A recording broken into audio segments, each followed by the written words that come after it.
घर जाएंगे तो मम्मी पापा बहुत मारेंगे, उससे अच्छा कहीं भाग चलते हैं।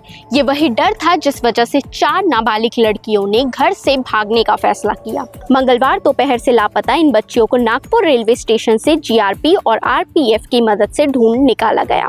आपको बता दें 21 जुलाई को चारों ने साथ मिलकर महादेव घाट जाने का प्लान बनाया था, लेकिन उन्हें लौटते हुए लेट हो गया, जिसकी वजह से वे डर गई कि अगर वो घर जाएंगे तो मम्मी पापा की डांट सुननी पड़ेगी। उसी बीच संजना ने बताया कि एक दिन पहले वो अपने फ्रेंड के साथ बर्थडे पार्टी में गई थी और वहां से लौटते हुए उसे लेट हो गया, जिस वजह से उसके मम्मी पापा ने उसे मारा था। इसी डर के चलते उन्होंने सोचा कि वो कहीं और चले जाए। नागपुर के बाद वो मुंबई जाने वाली थी, लेकिन बच्चियों की गुमशुदगी की खबर मिलते ही सुपेला पुलिस ने तुरंत सीसीटीवी फुटेज खंगाले और उनके मूवमेंट्स का पता लगाया।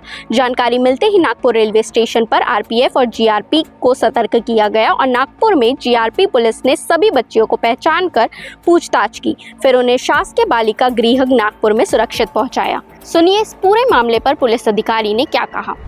ये 4 बच्चियां हैं जो सुबेला थाना क्षेत्र से 21 तारीख की शाम को महादेव घाट गई थी। उसके बाद वहां से उनके इंस्टा जो फ्रेंड थे जो मुंबई और अन्य जगहों पे हैं, उनके संपर्क में थी वो, और वहां से वो चारों की चारों लड़कियां यहाँ से मुंबई जाने के लिए निकली थी।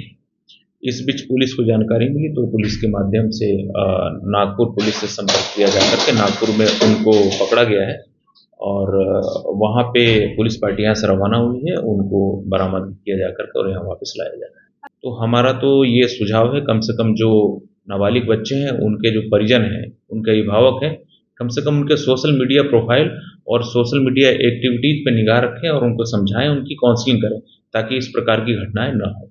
यानी पेरेंट्स का चिंता, उनका फिक्र करना अब डर बन चुका है। बच्चे सोशल मीडिया से इतने ज़्यादा इन्फ्लुएंस होने लगे हैं कि उन्हें बड़े बड़े ख्याल आने लगे हैं, जैसे कि भागने का ख्याल, सिर्फ डर के कारण कि उन्हें डांट या मारना पड़े। ये अपने आप में ही बहुत बड़ी और बहुत गंभीर बात है। इस पूरे मामले पर आपका क्या कहना है, कमेंट करके ज़रूर बताइएगा और ऐसे ही खबरों के लिए सीजी भास्कर के साथ जुड़े रहें।